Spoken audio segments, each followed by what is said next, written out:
Today I want to talk about why real love is rare and toxic relationships are the norm.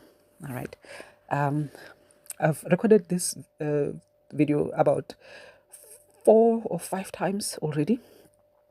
And each time when I'm supposed to publish the video, it's like I'm not getting the green light to do it. And I don't know why exactly. So let's see if I'll be able to actually post this one. Yeah, so in one of the videos, I was actually talking about the fact that, of course, what I'm saying, a lot of the things that I'm going to be sharing with you is based on my own personal experiences, my observations, and the fact that, I deal with, I've dealt over the past 5 years with a huge number, and even prior to the past 5 years, uh, before I went into, full-time spiritual work, I I've dealt with a lot of people. I've been in the spiritual help field for a very long time. So I've been exploring and I've been going through my initiations and so on. So I've observed over a lengthy period of time, over a period of 30 years, really, uh, this dynamic of narcissism or this issue, this situation, this problem of narcissism. And there are one or two things, so sometimes it feels like there's quite a few things that a lot of people don't really quite get, even within the narcissism community, about narcissism. All right. And some of the things that have already been shared and spoken about, it's like I don't need to talk about those things because you can always find the information. But some of the things whereby I feel like there's not enough light that is being shed on them, especially from a spiritual perspective, those are the ones that I feel like I want to share them with you. So I'm going to try and do the video in 2 parts. The first part is going to focus on why I'm saying real love doesn't exist anymore. I've got 7 points that I'm going to share with you. Then from there, I'm going to talk about how it is that toxic relationships are the norm. And you are going to be surprised about the second part, because you'll realize that toxic relationships, as much as they've been the norm, we're actually talking here about narcissistic relationships. And what we are saying when we say toxic relationships are the norm, we are really saying that narcissists actually have longer lasting relationships than other human beings, than healthier human beings in this world. And it's always been right here in front of our faces, it's been hidden in plain sight. The reason why toxic relationships are the norm is because most relationships are actually narcissistic relationships. And surprise, surprise, as much as a lot of toxic relationships are between narcissists and non-narcissists, those relationships hardly survive, hardly last. Those are the bulk of, like, a huge number or a huge portion of the relationships that end up in separation or divorce or whatever you want to call it. You understand? But relationships that actually last for a very long time and yet are very toxic, these are narcissistic relationships. These are relationships between two narcissists. And I know within the narcissism community, once again, this is not something that is really considered to be, I don't know, it's not spoken about a lot. And some people, narcissism experts, will even tell you that two narcissists can hardly have a relationship with each other. But that has not been my observation. For a long time, I agreed with their perception and perspective because it was coming from, experts, quote unquote. But when I look at reality, everyday reality, you look at mainstream media, you look at social media, you look at everyday life, and then I look at the people that I deal with in my spiritual practice. Relationships that last the longest are narcissistic relationships. Both friendship relationships, or maybe let me rather say, whether it's friendship or it's romantic relationship or it's what is this? It could even be a business relationship or a family relationship. Relationships that last the longest are actually narcissistic relationships. They are relationships between two or more narcissists, believe it or not. All right. People who are really, really struggling in their relationships, not all of them, you understand. And once again, I'm also not saying that everyone whose relationship is thriving or surviving or lasting long is a narcissist. You understand? But I'm saying, percentage-wise, the relationships that survive longer are narcissistic relationships. And percentage-wise, the relationships that fail are ones either between a narcissist and a real human being or two real human beings. And then I'm going to be breaking down the reasons why I'm sharing this with you. I've got about 7 points. So now let's start with the first part of the video. So why real love has become rare. Like, let's face it, at this point in time, it's almost non-existent. You understand? But yeah, and also, I understand that this is a bit of a dark topic, and it can be a little bit uncomfortable for many people, especially because a lot of people want love. We all want love. We don't want to give up on love. We don't want to give up on romance. We don't want to give up on relationship and connection and so on. But I really want us to have a very sober conversation about this situation, like the reality of our situation, and so that we can work with it rather than putting ourselves in positions whereby we are setting ourselves up for disappointment and heartbreak and a whole lot of things like that. So, and I also want to make it clear that there's just because the situation is quite bleak doesn't mean there are no solutions. You understand? It doesn't mean all hope is lost. I really believe that as rare as what is real in life, what is good, what is true, what is genuine, what is beautiful, what is, as much as it's rare, especially in this particular paradigm, it doesn't mean it doesn't exist. It doesn't mean it's not possible. It doesn't mean we can't tap into it.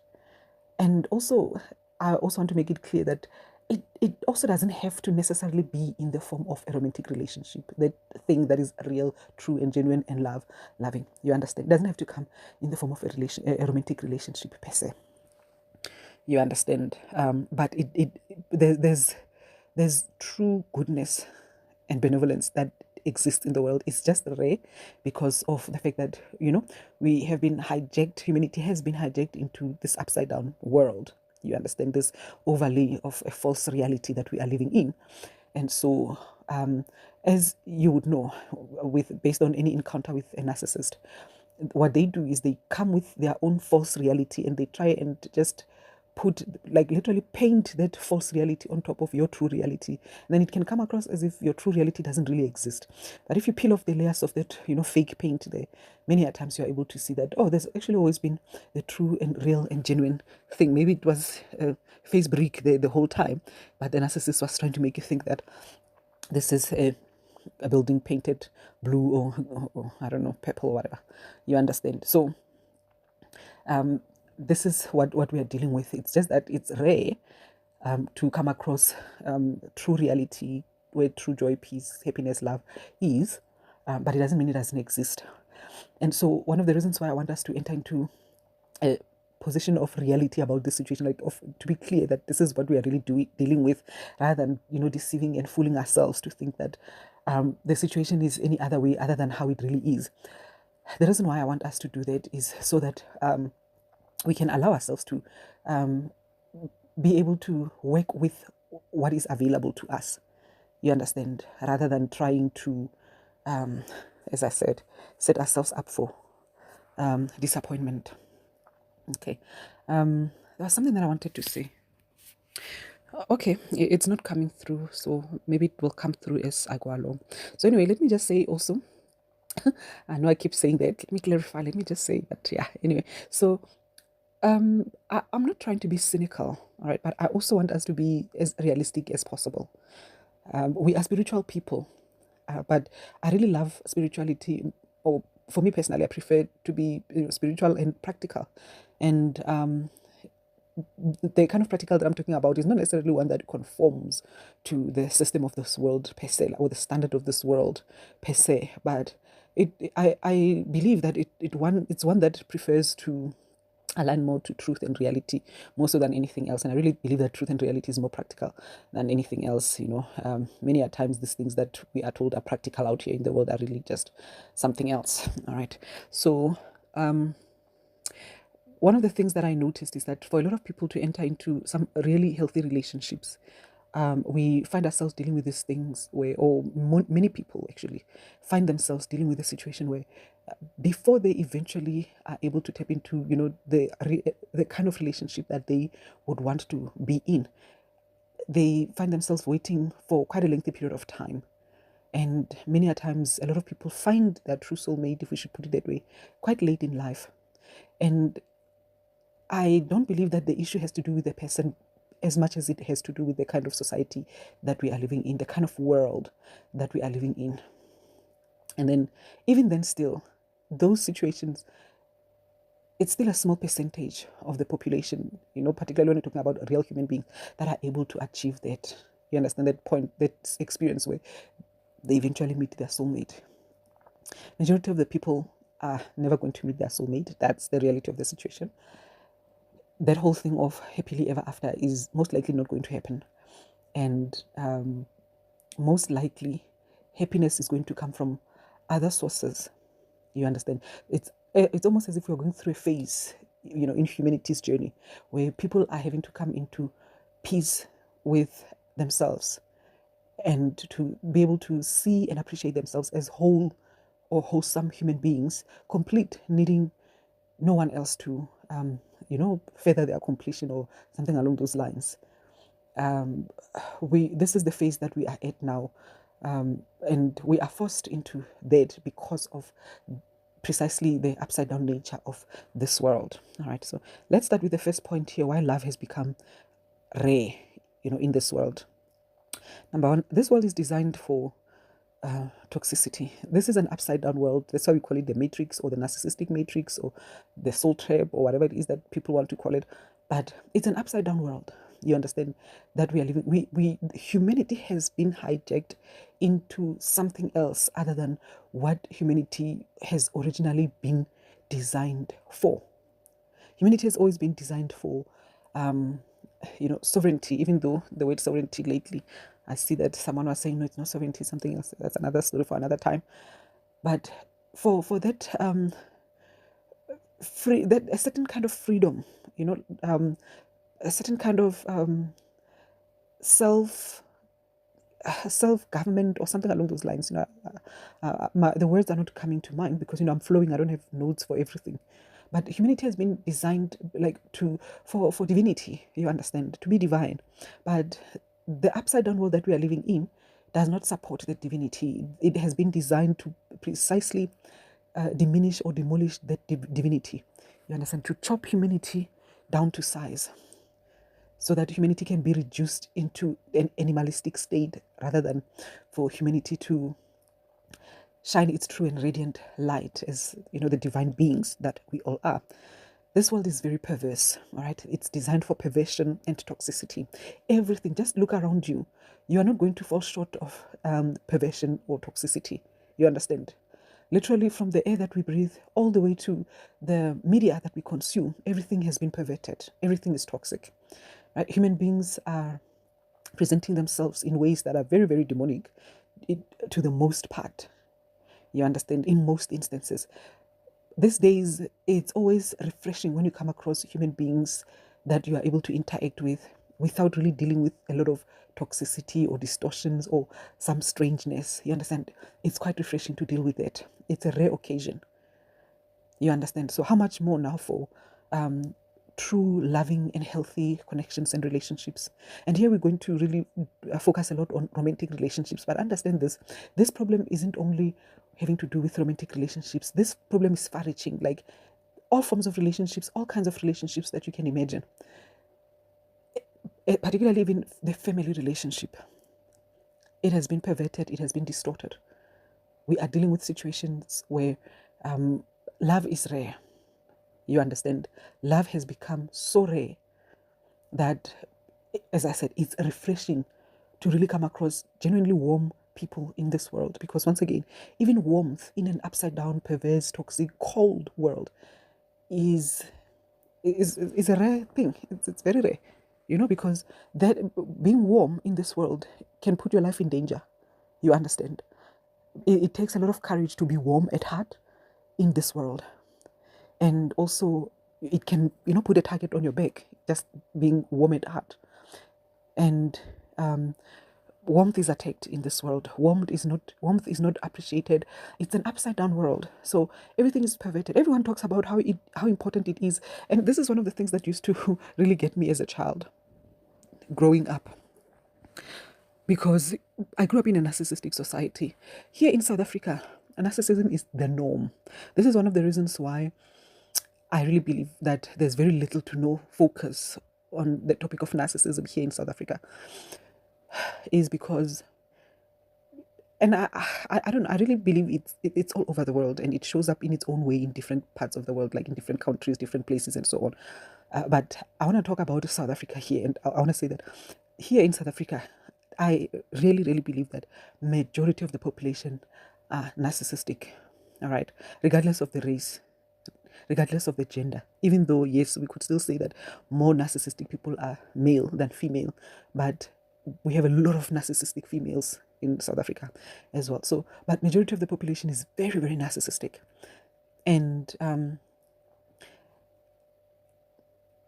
so narcissism is normal. I remember one spiritual practitioner one day was doing an interview, and someone was asking them about narcissism. I think they were talking about relationships and so on. And then she says, "You know what? I'm not going to talk about narcissism," or something along those lines. And this is a South African what do you call this, spiritual practitioner. And then she says, "I'm not going to talk about narcissism because everybody's a narcissist. You know, you're a narcissist, I'm a narcissist, everybody's a narcissist. You understand? So we can't start talking about how the issue of narcissism, because if we're going to be pointing at anyone to say this person is a narcissist, then the same one finger that's pointing at the other person saying they are a narcissist, there are 3 or 4 fingers or something like that pointing at you saying you are a narcissist." You understand? So I get where this person was coming from. So I don't know if I can attribute that to ignorance about the true nature of narcissism or something else. But for me personally, when I looked at that, I just thought, this is stemming from the fact that this person has probably noticed or realized that majority of people around them are narcissists indeed. And they could have perhaps even noticed the narcissism within themselves as well. You understand? And so they realize that if they're going to talk about narcissism, indeed, then it would be futile, because this is a narcissistic society that we are living in. And majority of people are narcissists in general.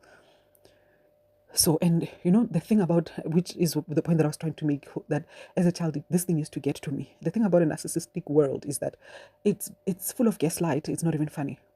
You know, you grow up in communities where they call themselves, you know, Christian communities, and or religious communities, or even spiritual communities, and they are always talking. Let's particularly focus on the one where they call themselves, you know, religious Christian communities, and then they'll be, you know, they are constantly virtue signaling the importance of empathy, the importance of kindness, the importance of charity, and all sorts of, you know, wonderful, you know, higher ideals. You understand, integrity, you know, moral codes and all of those things. And yet the very people that talk this kind of talk are quite often, more often than not, the very people that live the absolute opposite of that. And there's a way that they do it and twist and churn around this kind of topics that it's like, how is it possible that a person could literally be presenting themselves as an arbiter of morality and all these things, but at the same time be the very same person that perverts all of those things? You understand? You know, the priests, the pastors, the spiritual leaders, and all of those things that are busy impregnating everyone in the community. You understand? And yet they, you know, keep standing on the pulpit every Sunday, and they preaching, you know, I mean, they literally preaching the house on fire. You know, they just bringing, you know, the Holy Spirit down all the way from heaven with their preaching. Meanwhile, some of them are even pedophiles. You understand?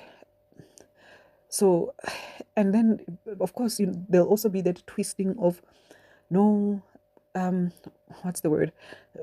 No one is perfect. You know, let's all be kind and gentle towards each other. You know, God, and it's true. You know, there are certain aspects and certain areas of life where God will still use people that are broken and all of those things. But once again, when you're dealing with narcissists, these things are being twisted and just perverted in such a way that, you know, it becomes very difficult to see the difference between reality and illusion. So, but this is the kind of world that we are living in. That little community that I grew up in, where this narcissism, or this kind of narcissism, was modeled to me, where, you know, the husband is sleeping with the neighbor's child, or having a long-term affair with the neighbor's child, and everything is okay. You know, the wife is not doing anything. You know, those kind of things. There are so many, like, you know, I've been exposed to so much perversion out here in this world. Like, it's like, when I look back, it's hard for me to believe that This is the kind of world that we are living in. And here's the thing, all the upside down things that I've come across, which I have not even shared anything with you yet, all of those things are normal, are considered to be normal in this world. And when you question them, when you start saying anything about the fact that, do you understand that there's something wrong with this whole situation? People look at you as if you are the weird one. Do you understand what I'm talking about? So which means that people think that all of this is okay. They don't see anything wrong with it. You are the only one that's seeing something wrong with the situation. You understand? So this is the kind of world that we grew up in. It's an upside down world, and it's designed for perversion and toxicity. You are not going to find love there. You're not going to find anything genuine and authentic.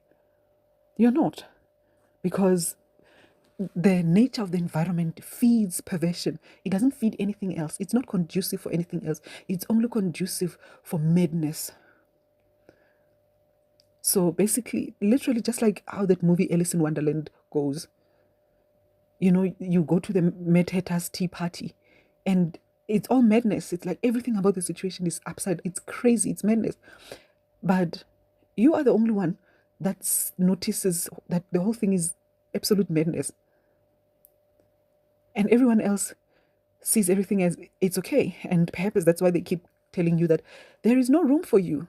There is no room. No room. No room. And perhaps by them saying there's no room for you, they're actually, helping you to understand that you don't fit in, you don't belong, and you are not one of us. But who are we if you are not one of us? Who are we?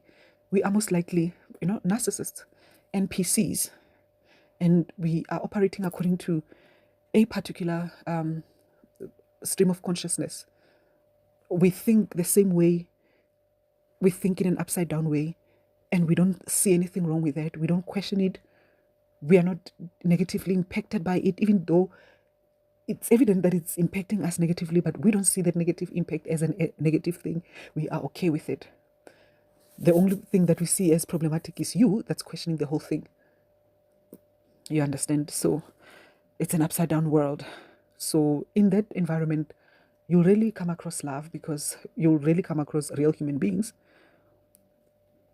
Number two, people are too broken to create healthy relationships. Here I'm talking about real human beings, because there's no hope for narcissists. Sam Wagner will tell you, narcissists are not supposed to be operating in normal society. I was just laughing because I was watching his video, I think it was a day ago or 2 days ago, somewhere there.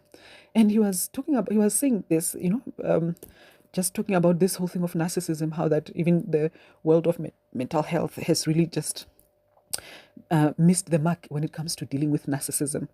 And, for what it's worth, I understand why it's difficult for the mental health to, especially, just your typical everyday professional that's dealing with this issue. I understand why it's a challenge for them to deal with this, because let's face it, if you are dealing with narcissists, I think a lot of professionals have come to that point where they realize that there are just too many narcissists, and it's too burdensome, it's too much of a burden to try and counter the issue of narcissism in a real way that would produce proper results.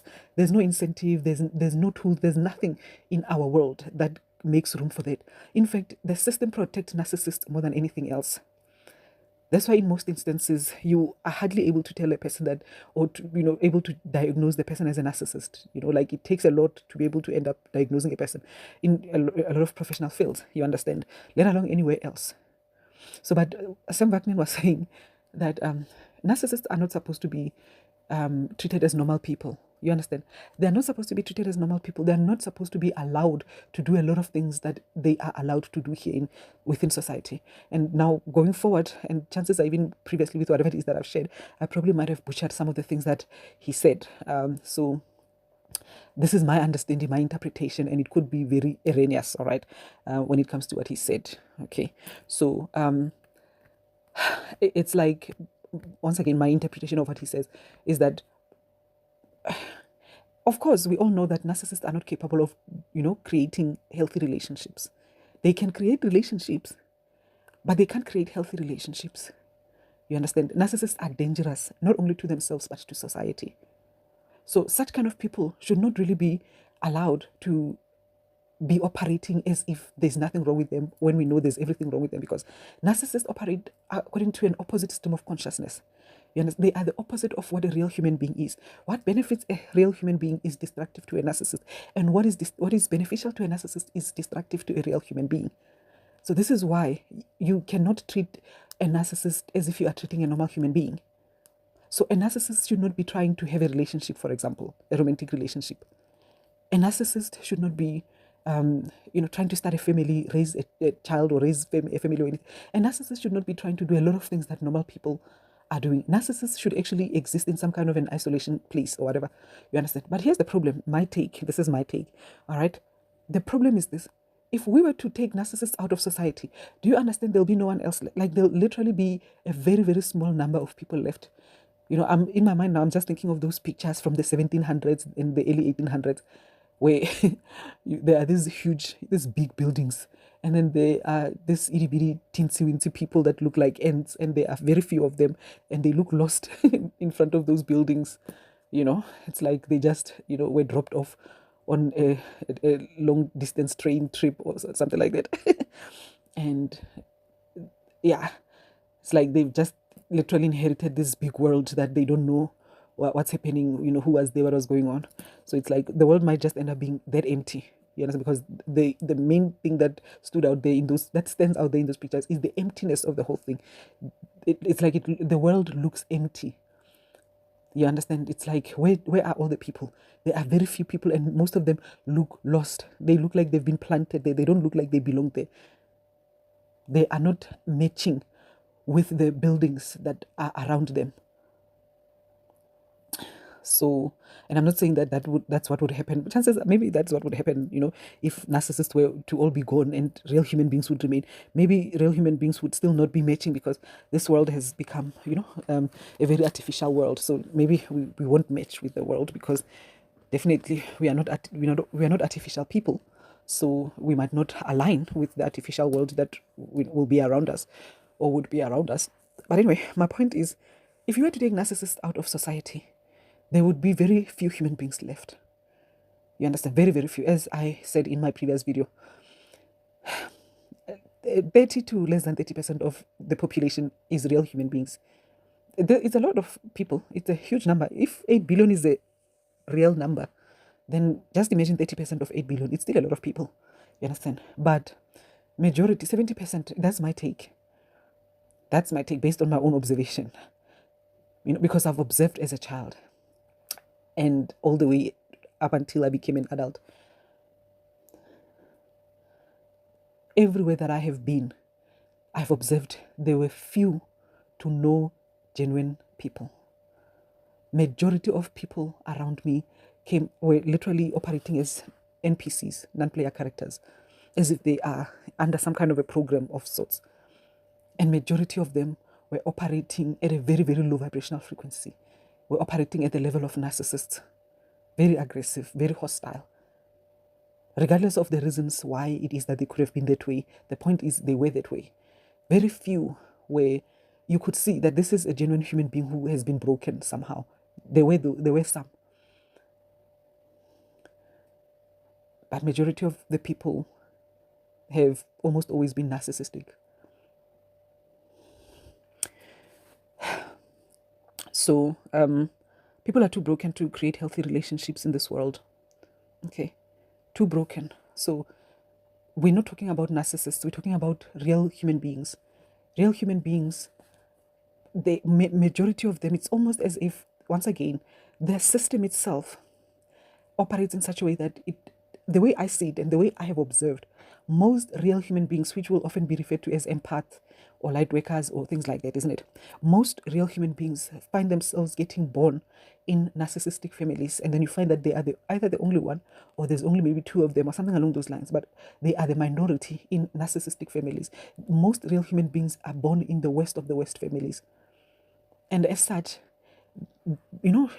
there's so much programming that they have to undo within their psyche, that by the time that deprogramming and all of that is done, if it's ever done, or at least by the time there's a little bit of light coming into their psychic space or their minds, or their aura or their energy field or whatever it is that you want to call it. By the time that happens, a lot of things have happened, a lot of time has passed, you understand?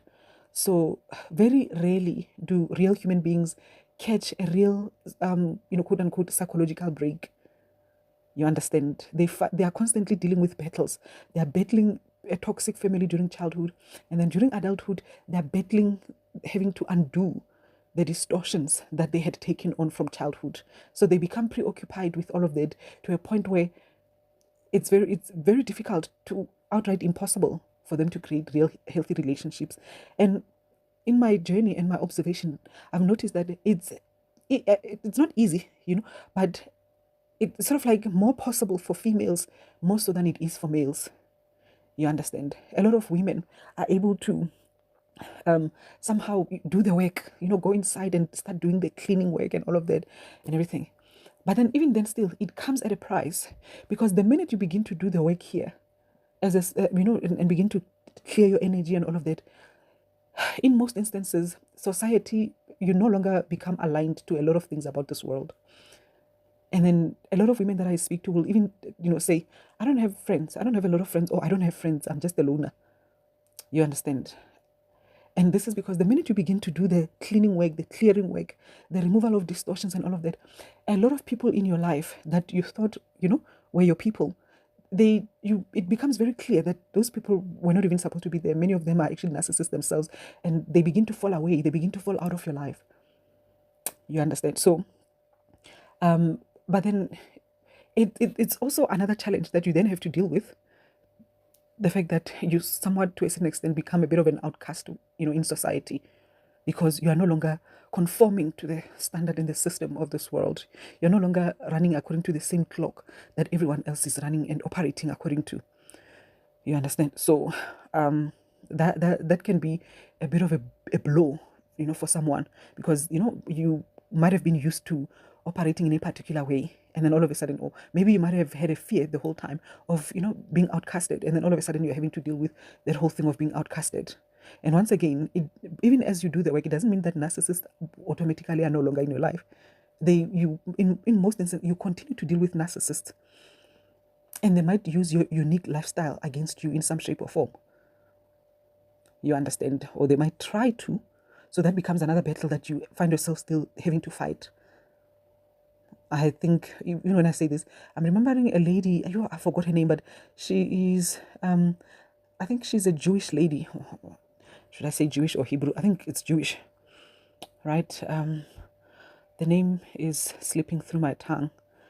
She was talking about narcissism as well.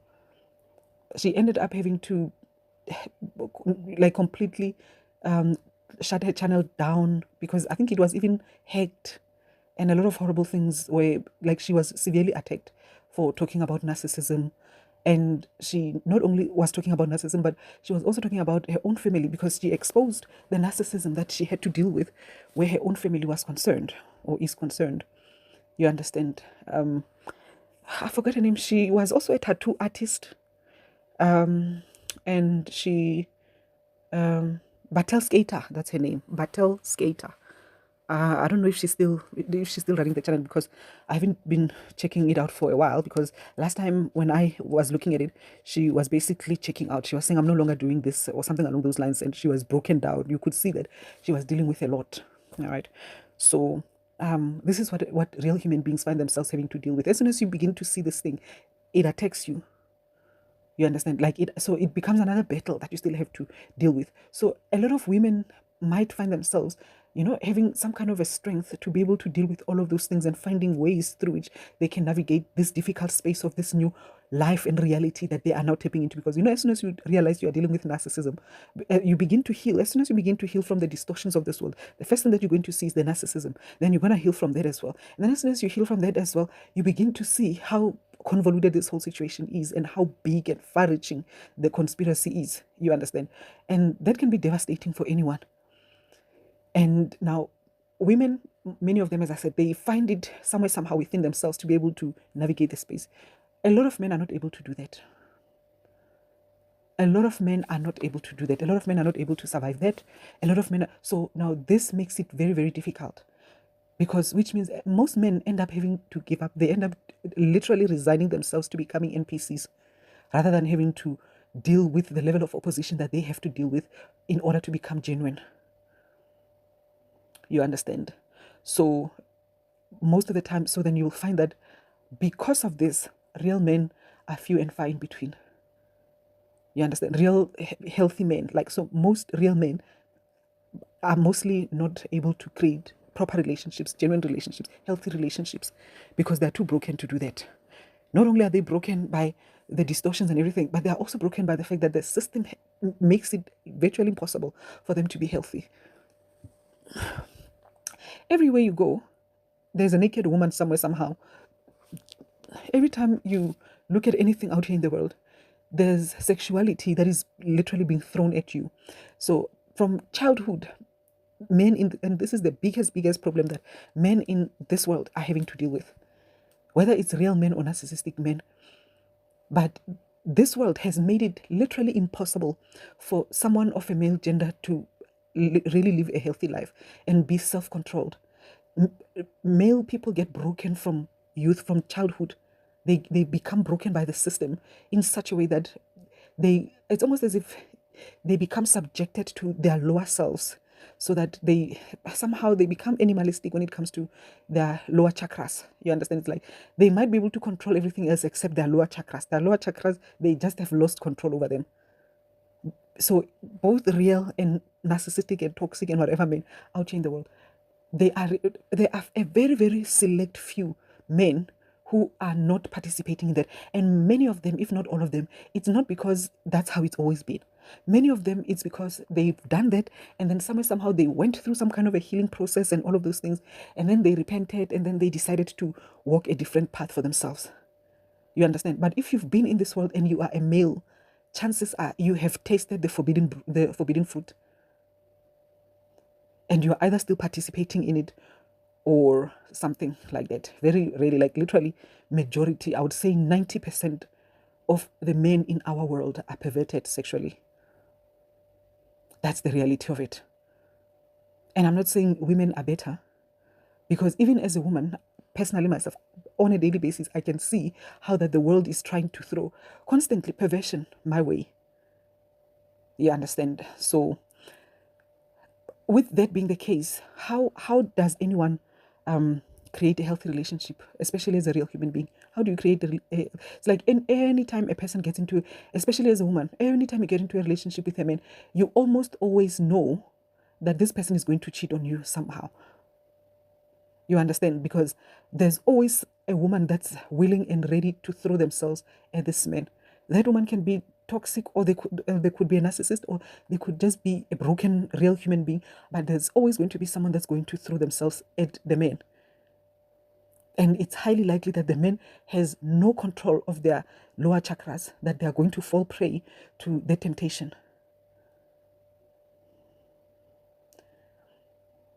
So, the statistics that I'm giving you, they're my own observation, but I'm yet to see, a better statistic. I've been looking for it for a very long time, and I haven't found it. I know a lot of good men, but even they, when it comes to their lower chakras, I cannot vouch for them. You understand?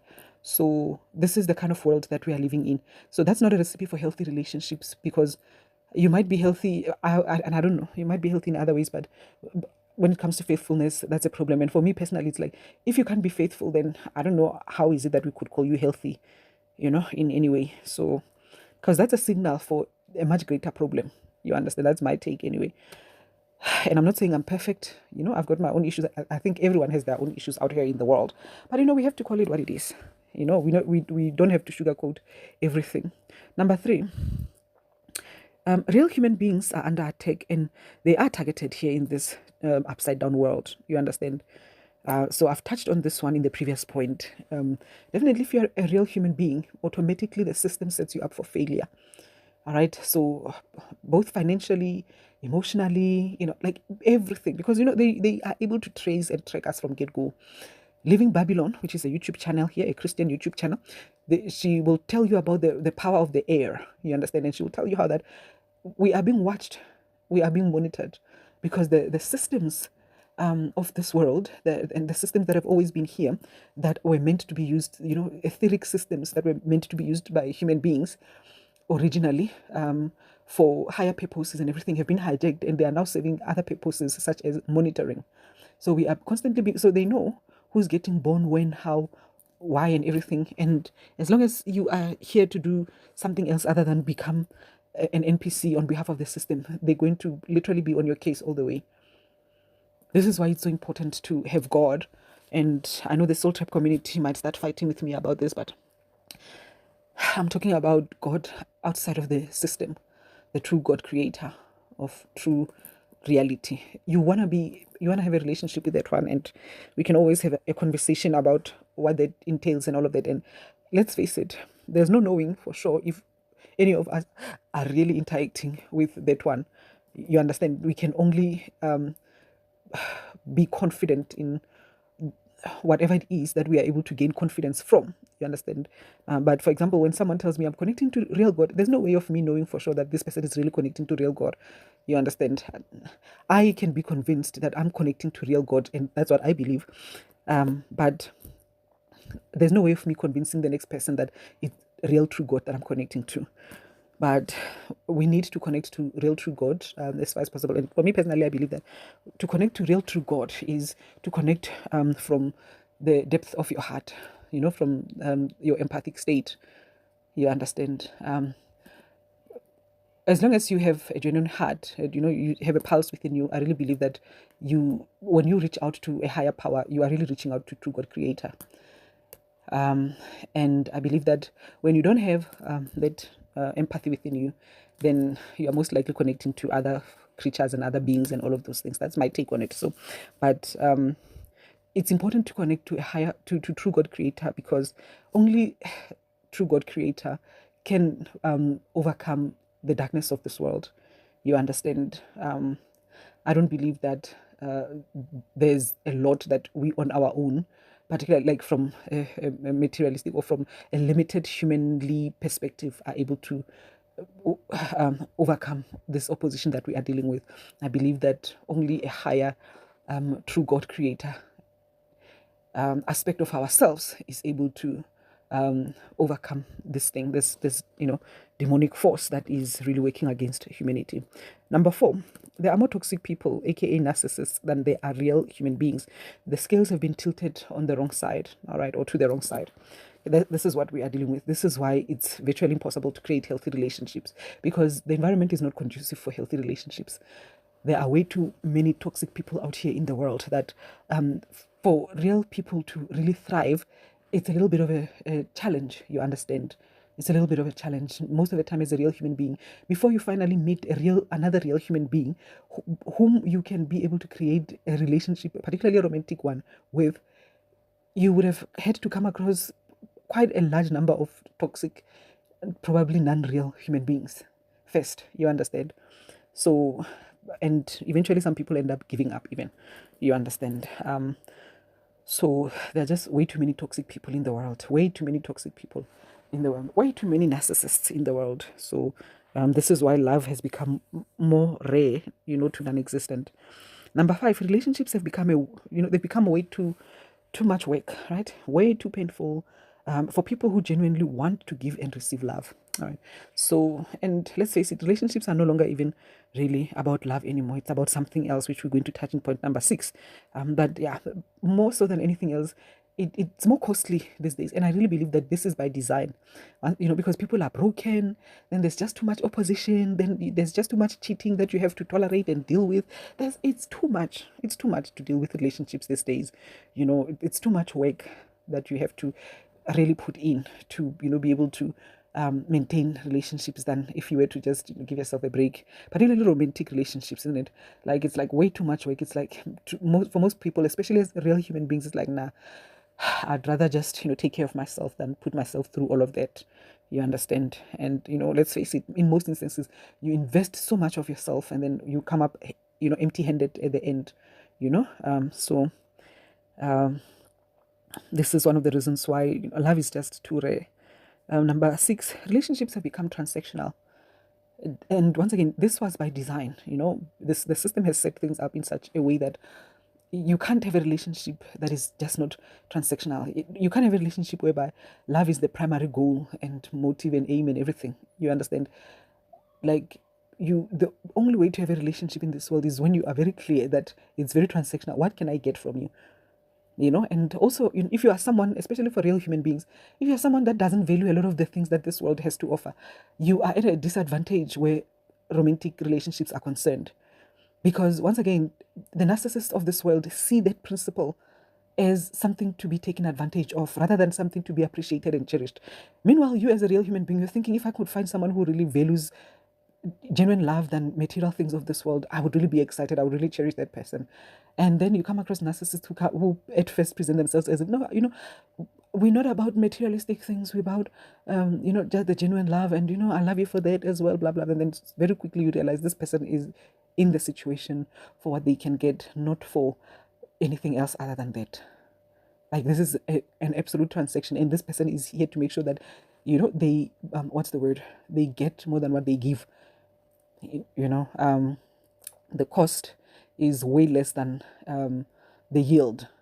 You understand? Little input, high output. This is what a lot of relationships have become. In most instances, whether you want to or not, even as a real human being, you are forced to literally have to tally. You have to. In this day and age, you cannot be in a relationship without keeping tab on how much you are giving and how much you are getting. Because if you don't, you're going to get screwed. Excuse the French. That's the nature of how relationships are in this upside down world. You have to keep tally of everything that you are dealing with. All right. Because if you don't, you are most likely going to get screwed. But for real human beings, it's like, if this is how I'm going to have to do a relationship, then it's like, I'll probably rather not do it. You understand? Because it's too exhausting. As it is, a relationship on its own, it's too much work. Now I also have to keep tabs on things like that and all of that. No, let me rather not do it. You understand? But if you're not doing it, if you're not constantly, monitoring and keeping tabs on things, then very easily things can be falling apart. And by the time you wake up, you realize 3 years later, you're putting up a post. 4 years later, 5 years later, 10 years later, you're putting up a video on YouTube and social media, and you say, who the F was I dating? Who the F was I in a relationship with? Who the F was I married to? Because somehow, you found yourself just saying, I just want to focus on love. I'm not going to keep tabs. You understand? So, but then, really, if we have to do love that way, then is it really worth it? Do we really want to do it? Number 7, most people, have even given up after trying and failing. All right. And let's face it, in this world, really, sometimes you just need to fail once or twice, and it's like, no, you know what? Nah, this is not worth it. And sometimes you just have to look around you and see what's happening, and it's like, nah. I understand, this image of a good relationship, or this image of, being chosen, especially as a woman, unfortunately, there's just too much desperation in our world that has been, once again, by design. Women should feel insignificant. And of course, narcissists, particularly narcissistic women, they do this a lot, where they shame women who are not in relationships.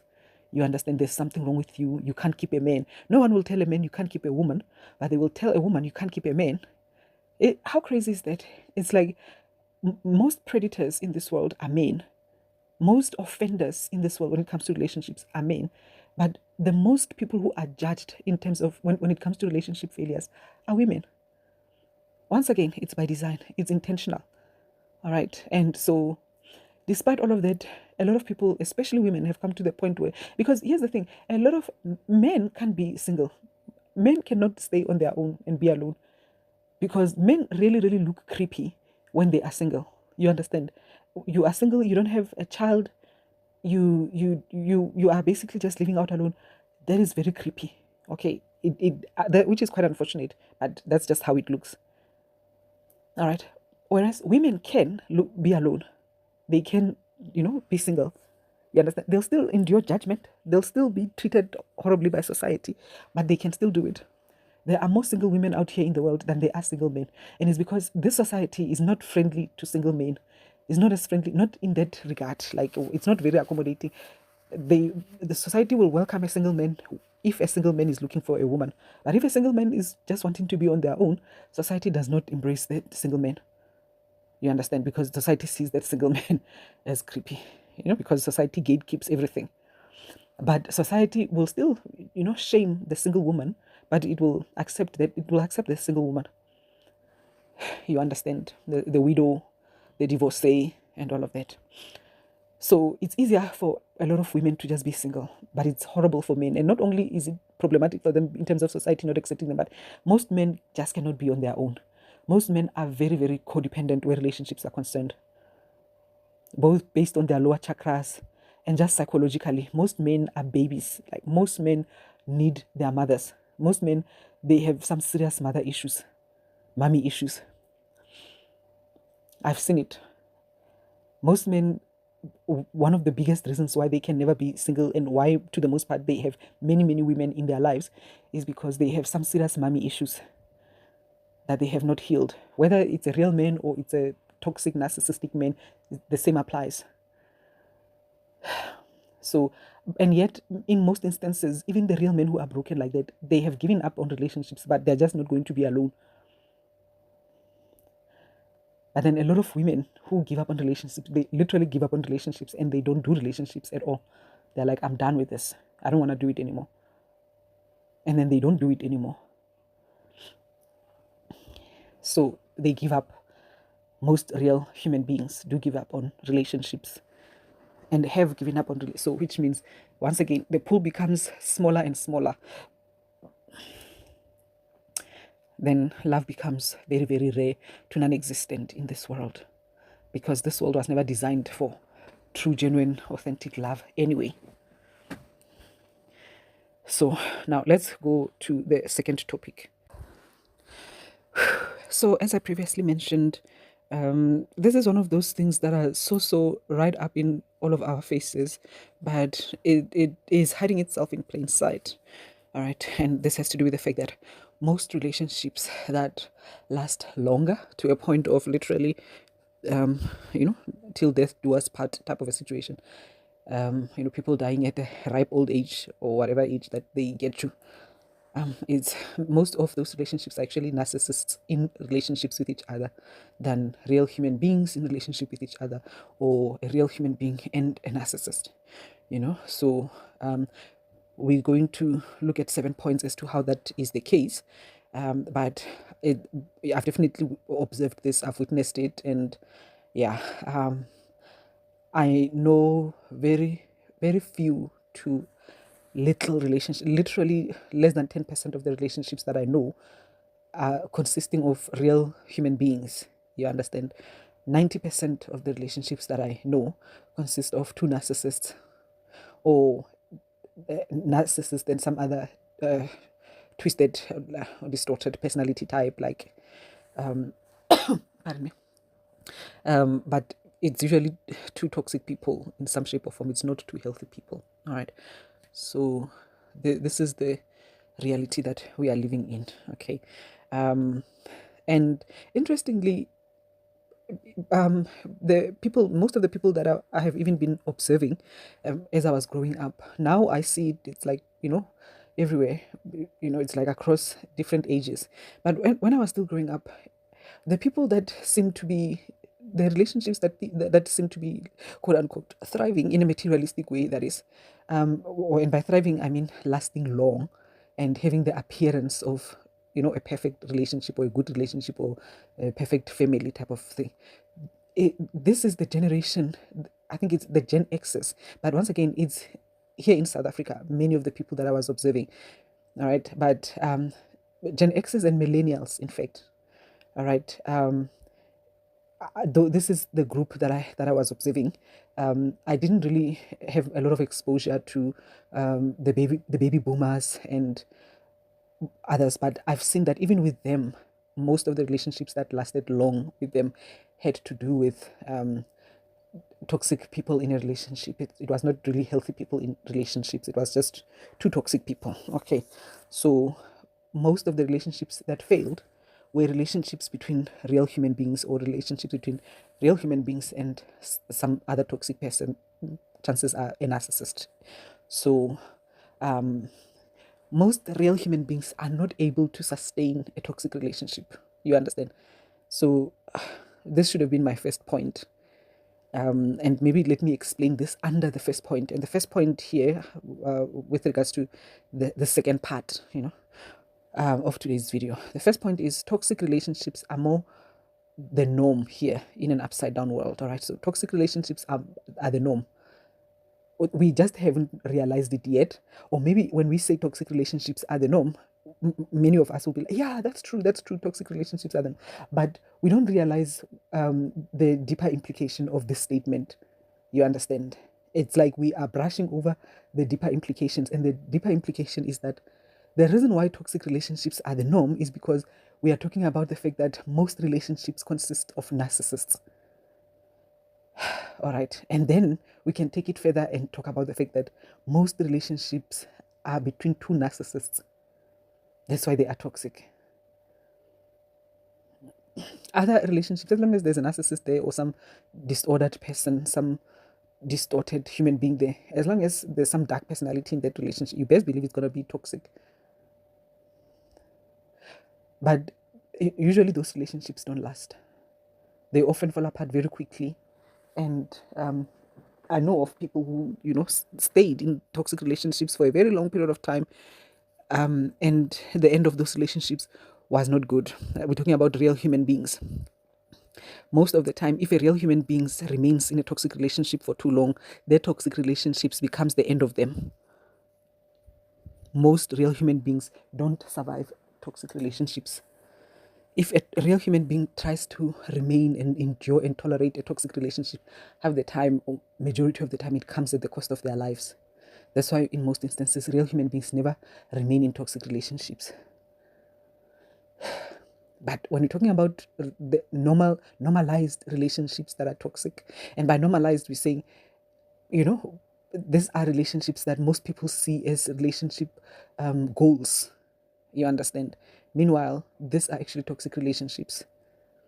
Meanwhile, these are relationships between two narcissistic people or two dark personalities. This world is not designed for healthy relationships. If you've got two healthy or two real human beings who have long-term relationships and they have a happy relationship, you must know that those people, they are doing the most to keep that relationship that way. But that is a very rare occasion. Most relationships are toxic. And once again, a real human being will suffer in a toxic relationship. But a toxic person will thrive in a toxic relationship. That's how they are able to sustain toxic relationships. It's because it's right up in their alley. So, toxic relationships are the norm in this world. And by toxic relationships here, I'm referring to a relationship between two narcissists. All right. That's the norm. Okay. Let me just see. Okay. So it looks like I had actually used a point from some other notes that I had actually ended up cancelling. So I'm going to do point number 1 again, but then correcting myself. So the real point number 1 here with regards to how narcissists create long-term relationships, it also has to do with the fact that we still under point number 1. In this upside down social environment, everything, as we said, has been created by narcissists and for narcissists. You understand, whether created by narcissists at a demonic, spiritual level and leadership level with regards to the world or whatever level, but it has definitely been created by narcissists. And of course, it has been created for narcissists. All right, this upside down social environment has been created for toxic relationships because here's the thing, as I previously mentioned, 90% of the men in our society have been sexually broken in some shape or form. So the only women who will tolerate those type of men are narcissists. You understand? The only women who will be okay and accepting, because narcissists are immoral, with that type of an environment are narcissistic women, or women who have been broken to a point whereby they can no longer be referred to as healthy women or real women. Some people call people pygmishas and things like that. I don't know. But it's going to be someone who's perverted enough to be okay with perversion. All right. So once again, if you are a real human being and you are a real woman, then chances are your options when it comes to a happy, healthy, real, genuine relationship are limited to non-existent. This is the reality that we are dealing with. Okay, so this is why it's so important to get to that point where we stop, idealizing relationships and overvaluing them, and overrating them. We need to stop with that. We need to look at the situation for what it is. In a world where there are more narcissists than there are real human beings, you want to be able to see the situation for what it is. And accept that possibility that you might not, find yourself in that, happily ever after type of a relationship that you've always wanted, because there's absolutely no incentive in this world for people to have healthy relationships. There's no incentive. Do you understand? I won't say there's little to none. I will say there is no incentive in this world for healthy relationships. But there is an influx, an overflow of incentives for toxicity, perversion, unfaithfulness, and all sorts of upside down things. That's the reality that we need to come to terms with. And ask yourself, in that environment, why would you want to even bother yourself trying to, look for a needle in a haystack? There are way better things that you could be preoccupying yourself with. I'm at a point now where I have begun to tell people, you know what, if you want a family, you might want to be prepared, especially as a woman, be prepared to make your own family, but be prepared to be a single parent. Because that idea, that dream, that goal of a family with a father and mother and children, yeah, there's going to be a price to be paid for that if that's what you're going to go for.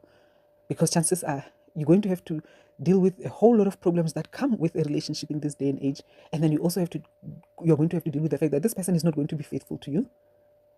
You're going to deal with the fact that the person is broken themselves, broken, very, very broken, and very toxic, and most likely very abusive towards you.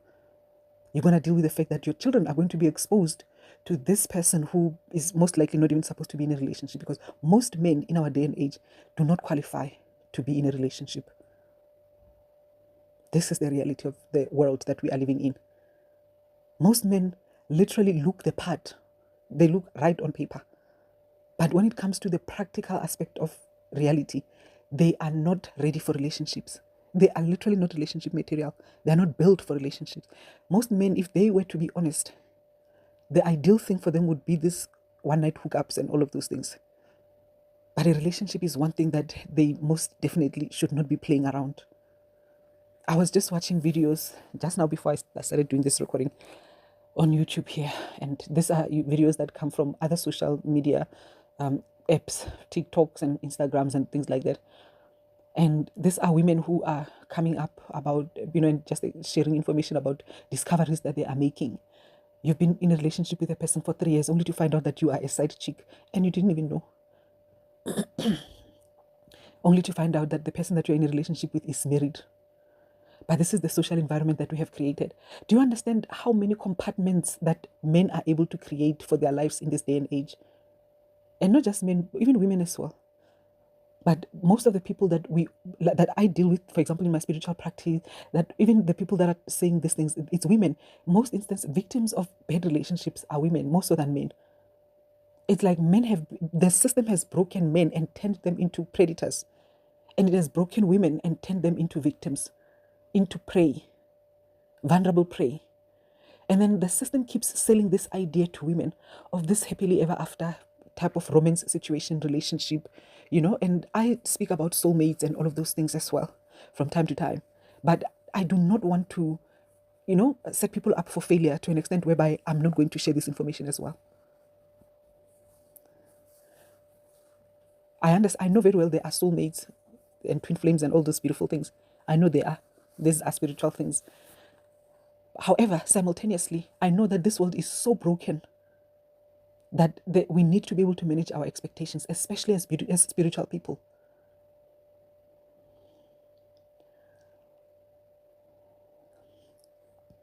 So let's look at point number 2. There are too many narcissists, right? So now we're talking about how narcissists are able to create long-term relationships, right? Why and how they're able to actually create long-term, because we've been told that narcissists can't create relationships, narcissists can't have long-term relationships, narcissists can't have long-term friendships, and all those things. That's not true. That's not true. In fact, in this upside down world, or should I say that's not factual, or there's a thing about it, like on one end, okay, fine, it's true, but on another end, it's not. And I'll explain to you why. So in this upside down world, what you will notice is that people who are failing at relationships are actually real people more so than narcissistic people. Because real human beings have seen that the game has been rigged. Most of the time, real human beings, at some point, sooner or later, they realize that the game has been rigged against them. And so they stop playing, they stop participating in the game, and they bow out. You understand? That's how it is. And then this is where you find that a lot of people talk about how I've cut my friends, or I've cut my family, or I've cut these things in my life, I've cut myself, I've removed a lot of these things. Real human beings will do that. Narcissists will never ever do that. Narcissists, if they ever do it, they'll do it for 5 minutes, and they will do it for completely different reasons than a real human being, why they would do it. Real human beings will do this thing called no contact like nobody's business. And they will come across as if they can't create long-term relationships. Do you see? Now all of a sudden, the real human being comes across as if they are a narcissist when they are not. And then they will say, you are antisocial when you are reserved or introverted and so on. Because once again, it's a twisting of the terminologies. Because they don't know what antisocial is. Antisocial is not the fact that you are introverted. Antisocial is the fact that you are toxic, you are horrible, you are evil. So narcissists, unlike real people, they can never ever be alone. They cannot be alone because there are way too many demons eating up at them. So they need to project that demonic tormenting and torture and all of that. They need to project it on other human beings. You understand? They need to project that on other people. Narcissist is constantly tormented by demons, constantly tortured by demons. So the only way for the narcissist to rid themselves of these demons that are constantly, eating away at them is by projecting their horribleness on those other people and convincing those people that they deserve all the horrible things that the demons are doing to the narcissist, so that then those demons can then start to torture. It's like they're doing demonic transference. Projection is literally demonic transference. You understand? When they project on you, they're actually trying to place their demons on you. All the shitty things, excuse the French, that they are feeling, they want you to feel those things so that they can feel better about themselves. It's a sacrifice that they're having to make in order to feel alive. Literally. For a narcissist to feel good, they have to sacrifice someone. They have to make someone feel horrible. Real human beings don't stand for that.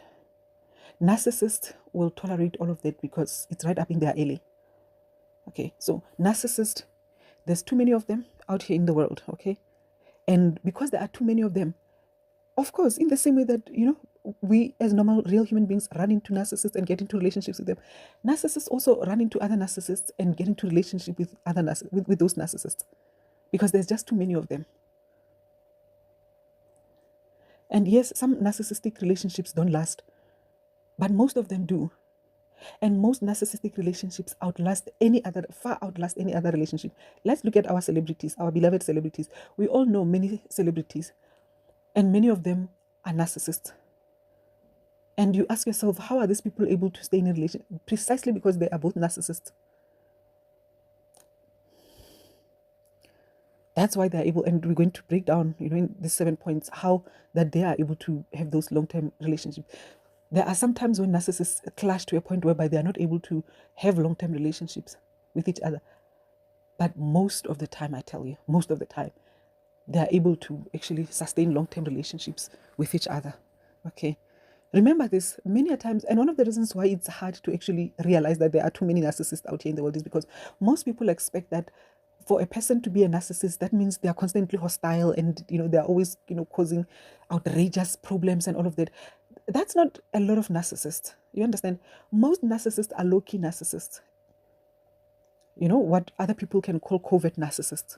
Most narcissists are very, very covert and very, very low key.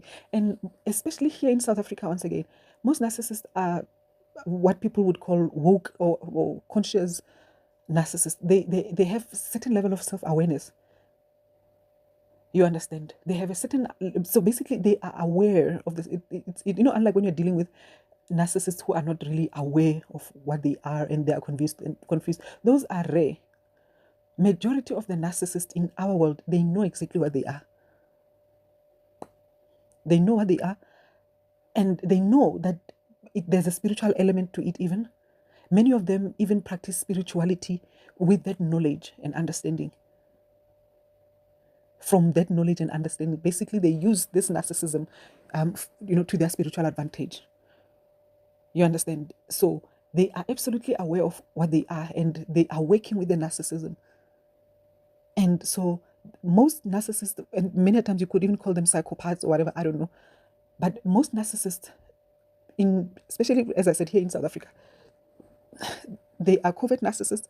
They are aware that they are narcissists. And so that's why, as I said, in most instances, you will not be able to pick up on the fact that you are dealing with a narcissist. Because, number one, most narcissists, particularly covert narcissists, don't target everyone. They target specific people. You understand? They will be polite and kind and loving and sweet and wonderful and everything to everyone else except maybe one or two people. So everyone will know this person is a good person except one or two people. You understand? So most of the time, by the time, like the kind of people whereby, or the kind of narcissist where you are able to see that this is some person who has a serious mental health issue and all of that, most of the time, those people are low functioning type of narcissist. But here in South Africa, as far as I have observed, we are dealing with a lot of high functioning narcissists. Most narcissists are very high functioning, high level. You understand? So they have high levels of self-awareness. They know how to cloak themselves. They know, they are like, I don't recall, I think it could have been on Judge Judy or somewhere, but I saw this somewhere. And I thought, this is the kind of stuff that people deal with on a daily basis when it comes to covert narcissists. And I feel sorry for the men who are real human beings who get in relationships with covert narcissists as women. Because the thing about a covert narcissist that people don't understand is this. No one can convince you of their kindness, softness, gentleness, amazingness as a covert narcissist. When a narcissist has some borderline issues, you can easily catch on to them. You understand? Or has some kind of antisocial problems, issues like they are sociopathic in some shape or form. You are able to catch on to them. Those are often overt narcissists, isn't it? But there's this other group of narcissists that is very low key. You understand? They are the quiet type. And some people will tell you within the narcissism community that usually the covert narcissist is the vulnerable narcissist that has not. But there's another special breed of narcissist that comes across as if it's psychopathic. But then it either be in between covert and psychopathic or something. But then this type of a narcissist, even their victimhood, is not a victimhood that is better like how your typical vulnerable narcissist is, but it's a victimhood that is very arrogant. You understand? That is very proud. That is very self-aggrandizing. It's a self-aggrandizing form of victimhood. But then it's also still soft at the same time. It's gentle at the same time. It's alluring. A lot of people haven't seen narcissism like I've seen narcissism out here in the world. There's so much more that has yet to be discovered when narcissism is concerned. But there are way too many narcissists, and they come in different shapes and forms and types and everything. And the number of narcissists that we have classified in the DSMs and all of those things, we haven't really covered enough of them. You understand? There are many narcissists that they are so low-key that, like, to the most part, they come across as normal human beings. You will not notice the narcissism in them unless you dig just a little bit deeper, or unless you find them in a relationship situation and you are having to deal with what's really going on underneath the surface there. But if you never really get a certain access to that type of a person, chances are you would have never ever suspected that you are actually dealing with a narcissistic person. So there are too many of them, and they end up getting into relationships with each other. Okay. So number 3, narcissists don't break up with each other, at least not for too long. Remember, narcissists don't like being alone. They don't like being single. If there's no pygmisha like a narcissistic pygmisha. You understand? Like, real human beings can be pygmishas at some point. We've all been there, done that. We've got our t-shirt. This is what the world has done to us, this upside down world. Yes, I'm putting blame on external sources. Sometimes you need to put blame where blame is due. We've all been raised in this society, and we've all been conditioned, especially as women, to be pygmishas at some point or another. And we've had to, get rid of that programming. But narcissists cannot get rid of that programming. A lot of narcissistic women are pygmishas. And if you don't know what a pygmisha is, it's that apparently person that just wants you to pick me, just take me. And they're willing to tolerate and accept anything and everything just so that they can be chosen. They can be. So a lot of narcissists want to be in relationships because, narcissists, they need their supply. And that supply isn't always just, the energy that they are deriving from an empath, but it's also this thing of being esteemed as important within society, being esteemed, having a certain type of an image.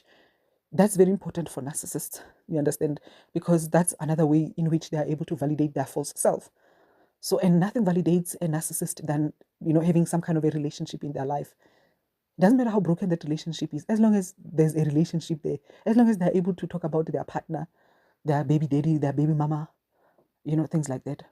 It doesn't matter as long as that thing is there. It could be a house of cards, but as long as there's that image.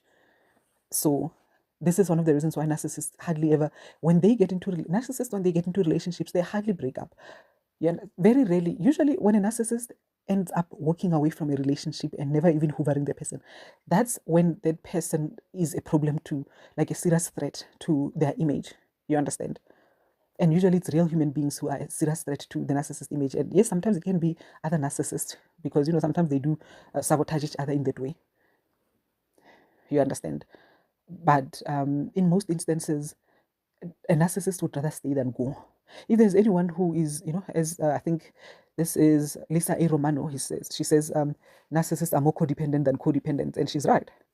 Narcissists cannot be alone because they are very, very, very codependent.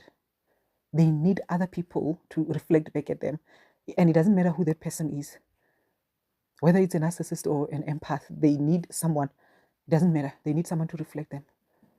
So if they end up in relationships with each other, just like it could have been with anyone else, as long as the person does not challenge their narcissism too much, then they will stick around with that person and they'll always stay in that relationship. That's why a narcissist can have like literally 5 relationships. Maybe 5 is a little bit too much, but let's say 2 or 3 relationships. They can have 2 or 3 long-term relationships for a very long time. And all 3 of these people can literally not know about each other. Literally talk about living a double or a triple life. A narcissist can do that. Because they just are not willing to let go of either of the parties.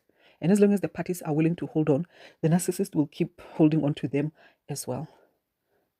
They might have, a so-called main chick in that situation and a whole lot of things like that, but they will not let go of any of those people there in most instances. This is how a lot of, madness out here in the world that we end up witnessing comes about. Narcissists hardly ever break up. So this is why they end up having longer term relationships. Whilst the real human beings, it's like, oh, I've just realized that this thing is horrible for me and it's really just tearing me apart. So I'm not doing it anymore. I'm done. Bye. And I'm saying bye for good. A narcissist might say bye because you are calling them out on something, but they will come back next month. You understand? In a few weeks' time, they'll come back. They'll circle back and they'll pretend as if nothing has happened. Because they need the narcissistic supply, self-reflection through another human being, validation. You understand? So narcissists don't do, even with friendships, I've seen it. People say, oh, narcissists can't maintain long-term relationships. And I'm like, you don't know narcissists. You don't know narcissists. I have seen narcissists, many, many narcissists that I know. Very rarely. I don't know any narcissist that doesn't have long-term relationships. I don't know any narcissist. Never mind those friends of theirs from preschool, literally from preschool. They'll be having friends from preschool. Never mind they've been sabotaging each other, sleeping with each other's partners the whole time. They talk horribly about each other, they backstab each other, they do horrible things to each other. Narcissists don't think their relationships are healthy. Of course, they can never be healthy. It's narcissistic relationships. But those relationships outlast any other relationship. Regardless of what they do to each other, they will still be together. They play the same games on each other as they do on others. They will fight, and then they will not talk to each other for a little bit, and then they'll circle back to each other again as if nothing has happened, because they speak the same language. Okay. They don't break up with each other. Just like how the narcissist hoovers you, they hoover each other as well. And then it works for them. Have you noticed this thing of people coming together and suddenly clicking? Have you noticed that as a real human being, that is a rare occasion for you? But what you will notice is that for narcissistic people, in most instances, all the time, everywhere they go, they will meet their own because there's too many of them. Everywhere where a narcissist goes, they're going to find at least a minimum of 3 people who click with them, who connects with them in some shape or form, who aligns to them in some shape or form. Narcissists, they hardly are without friends. They are almost always surrounded by other narcissists. A narcissist is one person that is never without friends. I will say quote unquote friends, because once again, their definition of friendship is different from the real human beings are few and far in between. You as a real human being, you struggle everywhere you go to find people that you can really connect with. But narcissists don't have that problem because narcissists are everywhere. So they have their female cliques and they also have their male cliques. So they've got this thing. There's always that thing whereby there's a whole lot of female narcissists who connect with each other and they do their thing. And then there are male narcissists who also connect with each other and do their thing. You understand? And usually where there are packs of people, majority of the time, there's a whole lot of narcissists there in that pack. Usually packs are formed by narcissists because they constantly need to create a hive mind. So, and then those packs of males and females, they will often be dating with each other. Like, the men will be dating the women from that pack, those packs, isn't it? So, and then they will be dating and building relationships within such groups and all of that, and maintaining the image, regardless of what happens throughout those relationships. But the mere fact that there's a certain image that might come from being associated with that peg and as a couple from that peg and all of that, it's like it's everything to them. For you, whereas you as a real human being, what means everything to you might be this thing of, fulfillment, connection, genuine love and authenticity, blah, blah, blah. For them, that feeling that you feel, from feeling seen and connected in that way and everything, and narcissist gets it from that great image of, oh, I'm associated with this particular group of people because of this relationship. And also, this relationship elevates my status in this particular way, regardless of the fact that this person that they're in a relationship with is also a narcissist and they are very toxic and very abusive. They cheat on them like nobody's business, and they, of course, abuse them, and they do all sorts of horrible things to them and embarrass them and humiliate them and everything, sabotage them. But the mere fact that they are part of that thing, it's everything to a narcissist. The price is very small that they're having to pay for that whole situation. All right. So, number 4, they are each other's upside down soulmates and they understand each other as kindred spirits. I've already touched on the issue of cliques. Okay, so narcissists are usually each other's cliques and they are also each other's upside down distorted type of soulmates. You understand? You'll hear a person say, yeah, I've never loved anyone this much. This would typically be narcissists talking about each other to the point where I tolerate this level of abuse. Real human beings will also say such kind of things as well and so forth. But once again, real human beings will say such things and very quickly catch a wake up and walk away from such kind of relationships. But narcissists, they really mean it. To say, I've endured a lot, to be in this relationship. I love this person this much, to endure this kind of abuse and suffering from the relationship. But in true reality, they speak the same language. The narcissist and the narcissistic partner speak the same language of immorality, of toxicity, of perversion, of abuse. They usually cheat on each other. You understand? They will build a life together. You need to understand this. Narcissists will build a life together. They will literally partner up and do things out here in the world. Because remember, you not every narcissist is sociopathic and just haphazard and disorganized and messy and just destroying everything like that. You understand? There are many narcissists, as I said, I've seen them in this world. I've witnessed them. Okay, they build lives. They build beautiful families with each other. You understand? And once again, I'm not talking about everyone. Okay, I'm talking about narcissists. But narcissists can also do the same stuff that other people do. But once again, it will still be toxic things, but they will do those things. They will build a family. They'll, buy big houses. They will do amazing things, have careers and all of those things. You understand? They will do things like how typically you would expect a real, genuine human being to do things. In most instances, narcissists end up being the ones that do those things. And guess what? Real human beings end up being the one that fail at those things. You understand? So, and the reason for that is because, like I said, they are each other's what you call, they understand each other. You are expecting every narcissist to be, a mess and not able to hold anything together. Many narcissists know how to play the long game. This is the type of narcissist that I'm talking about. The one that knows, the self-aware narcissist that knows how to play a long game. All right. Many a times, whatever achievements that they get, they have stepped on someone's head, both them and their partners. You understand? But they have certain goals that they want to achieve, which are superficial goals to the most part, but they do achieve them.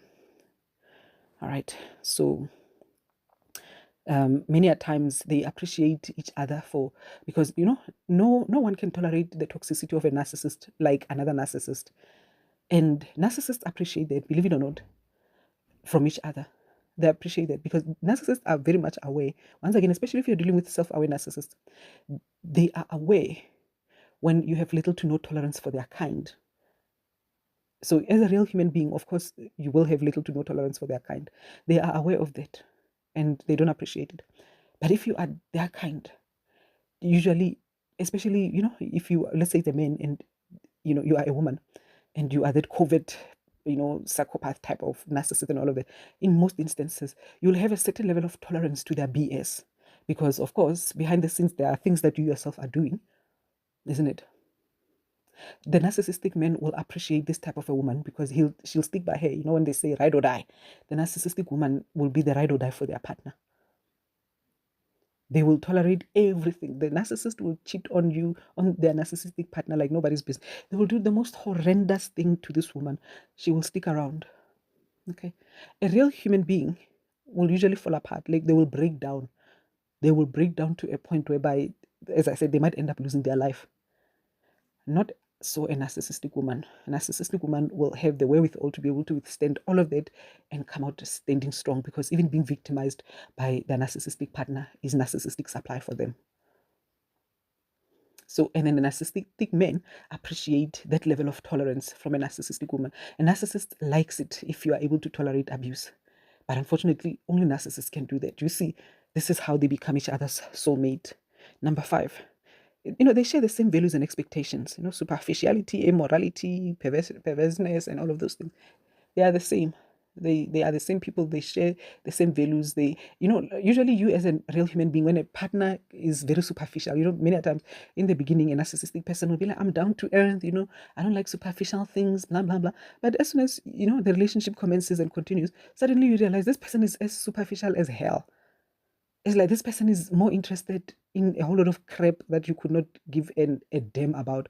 This person is obsessed with such kind of things. People's positions, also like a whole lot of things that are absolute nonsense to you. A person would be interested in such kind of things. And that would be such a big turn off to you. To a narcissist, these things are turn off. Accolades, accomplishments, social status, social currency, all sorts of things that are just ridiculous. Things that you are not going to go anywhere with them. It's just the things of this world. Narcissists value such kind of things. You understand? They are so important. So now, together, two narcissists, they can, help each other out in that regard. You understand? That works for them. And I've seen it once again. A lot of narcissists are very proud of their superficial partners. You understand? most narcissists are very, very proud of their superficial partners and the fact that their partners value superficiality. They love that. Okay, they like that. Yes, they'll still sabotage each other. They'll still do all these horrible things to it, but somehow it works. In most instances, it works because it's like they are cut from the same cloth. They get each other. They understand where the other one is coming from. Every time they do all these weird things that you, as a real human being, will never be able to understand. Okay, so number 6, most narcissists, once again, in our society, they value the image of a perfect relationship and family, and they share this, as a common goal within a couple setting. You understand? Most narcissists, um, they do. And most narcissists are, in fact, even looking for each other, believe it or not, as a partner. As I said, most narcissists are looking for that one person who will be able to tolerate their BS. And there's no one who can tolerate the BS of another narcissist like another narcissist. There's no one who can give a narcissist that dopamine high like another narcissist. Because the narcissist punishes another narcissist the way that the narcissist, exactly the way that the narcissist wants to be punished. You understand? What they get from real human being is that the stuff of life. They get the stuff of life. But there's something else that they get from each other as well as narcissists. So from time to time, they'll keep going to real human beings, as they go ahead and have affairs and cheat and everything.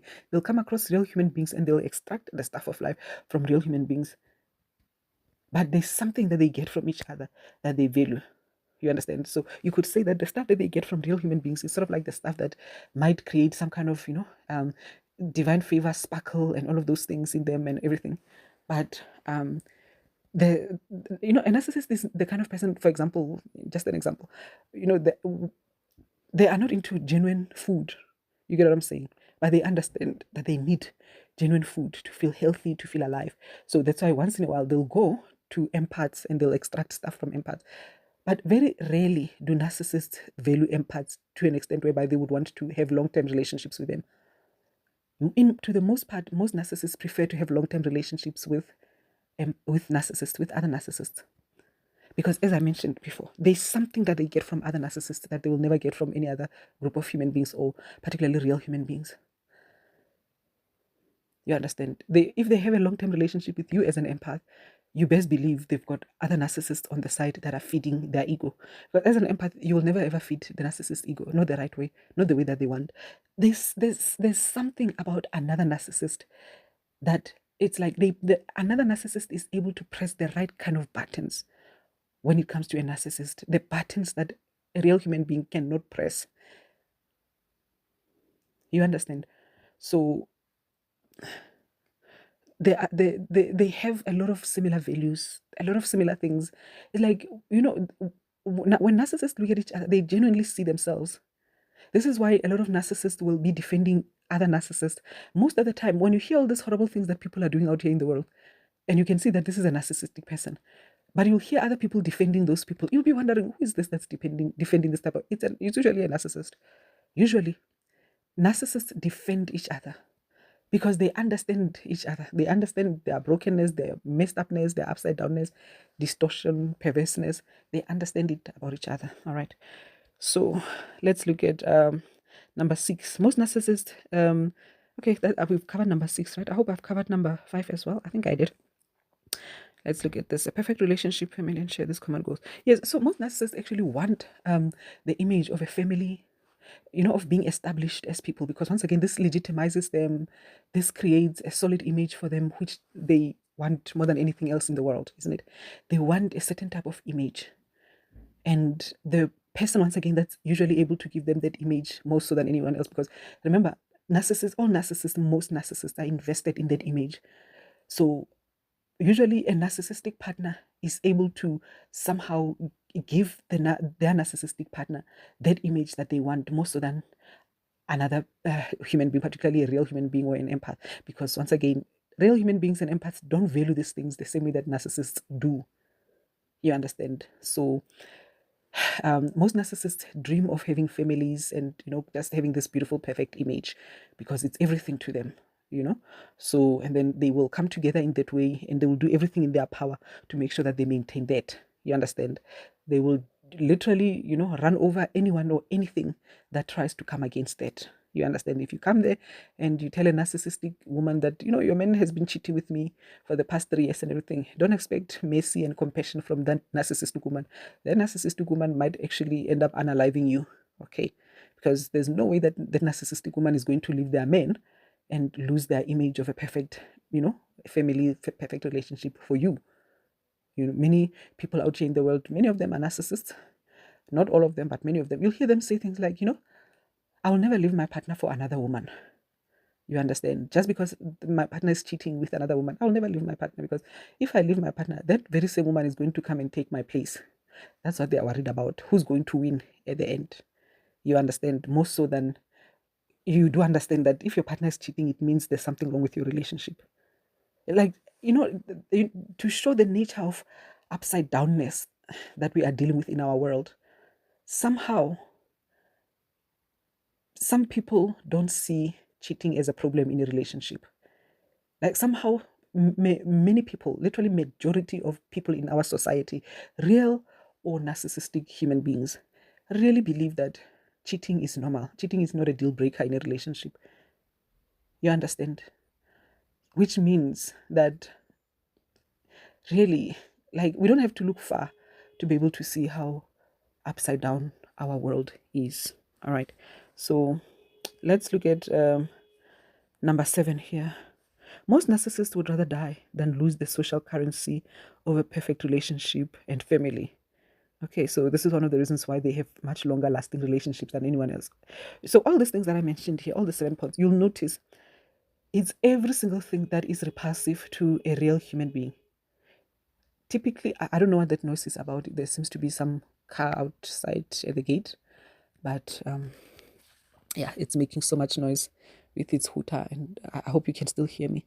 So, but the point here that I was trying to make is that a lot of these things that I've mentioned, a lot of these points here that I've mentioned, are things that would be repulsive for a real human being, a normal human being, you understand? But for narcissists, these things are often normal. And unfortunately for narcissists, we're talking about majority of our society. A lot of these things are normal and they are the ideal. They don't see any reason to look for anything else beyond that. But for many of us, I remember for me as a young girl, I did, find myself in a situation where I also valued those things because this is what society has taught me to look for. But as I looked close enough and as I looked deep enough, I saw that this is absolutely something that I would not just want to have the image of it or the paper, the cardboard aspect of it, but I would rather have the true, authentic, and genuine aspect of it. And for that reason, it's like, as long as it's not real, I'm not doing it. Narcissists don't care about those kind of things. You understand? They don't care about genuineness. And have you noticed that a narcissist would force you to be in a relationship with them, even if you don't want to be in a relationship? This is why narcissists manipulate people into relationships. It's because they don't care about that person loving them for real. It's not about love. It's about control. It's about maintaining image. It's about a whole lot of things, but nothing having to do with love, genuine love. You understand? So, a narcissist will definitely make sure that they defend their image with anything and everything rather than give it up. All right. And one of the most important things for a narcissist is having that image of being able to create that long-lasting relationship, just so that they can be able to tell people that you can't hold on to a man. Now I've had my man for 10 years, for 20 years, for 15 years, and all of that. But if you look deep into that relationship, there was no happiness whatsoever in the relationship. But for you as a real human being, happiness is important. But to a narcissist, it's not. You understand? Happiness is not important to a narcissist. So in this kind of relationships, children usually are the ones that suffer, especially, empathic ones. Their friends and family are usually the ones that suffer because people who are genuine human beings, around these people, they are the ones that suffer. But the narcissists themselves don't suffer. These relationships are usually very, very toxic. But to narcissists, it's not about all of that, but it's more so the fact that they are able to maintain these long-standing relationships. You understand? And most narcissists find themselves, sitting on a rocking chair at an old ripe age with their partners, or maybe one of the partners has died at some point, but they are able to tell people that, I've been in a relationship I've been married for 20 years, for 30 years, for 50 years, and then people are like, oh wow, so tell me what's the secret of a long-lasting relationship? And then the narcissist will give you all those cliches, and everything. And then it's like, wow, they had a successful relationship. No, they just had a long-term relationship, that's all. Most relationships they are just long-term relationships. They're not successful relationships. But in a narcissistic world, long-term relationships are considered to be successful relationships. Never mind, what could have happened to the human beings that, the children that came out of such kind of relationships and so on and so forth. That's not important. You understand? For narcissists, what matters is the fact that they were able to outlast a whole lot of other relationships in their lives. So they won, they were the last man standing and all sorts of things like that. You understand? So this is why and how narcissists are able to maintain longer term relationship than other people. The system is designed for them, it supports them, it feeds into all that they are. They and the system, they've got a nice symbiosis going on here. By the system, I'm talking about this upside down world, the matrix and everything. You understand? So they work nicely together because they feed into each other. All right. So this is what we are dealing with in our world. Okay. All right. So just in closing, I want to say that all of this does not mean that it's not possible to create healthy relationships. It just means if you want a real healthy relationship, really, you must still be willing to say, if I don't get what I'm looking for, I'd rather be alone. You understand? Don't be willing to compromise, okay? Because yeah, if you compromise, you are most likely going to end up in a relationship with a narcissist, because once again, there are just too many of them. Okay, so and this is also one of the ways that you know that there are too many narcissists. It's easier for people to say, no, the reason why you are seeing too many narcissists is because you are only interacting with narcissists. No, that's not the reason. That's not the reason why you are only interacting with narcissists. No, the reason why you are interacting with narcissists is because there's too many of them. Everywhere you go, there are just too many narcissists. You understand? There are too many narcissists in the world. This is the reality of the situation. So you have to say a lot of no's before you eventually say yes. You have to reject a lot of people before you eventually find the kind of person that you really want to be with. And that's if you do find that person. Because unfortunately, once again, with the few real human beings that exist, even fewer of them are really doing the inner work, healing and integrating and, setting themselves up to be people who are at least capable of mutually beneficial type of, relationships. You understand? So that's the reality of the situation.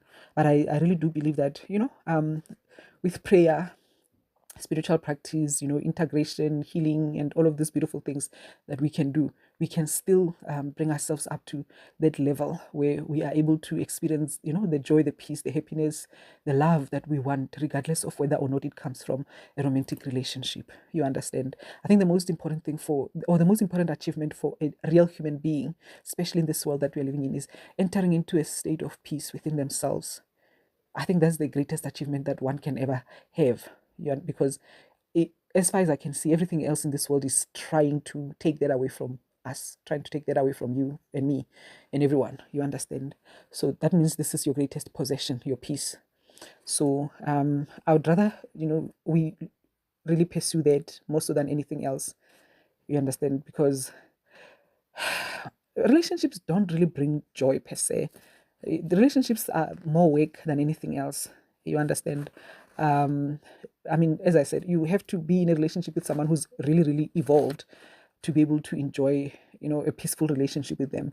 But if you're dealing with the everyday type of human being that is a product of this world, chances are you will deal with more of a headache than anything else when it comes to a relationship. That's the reality of the situation. All right. So that's it.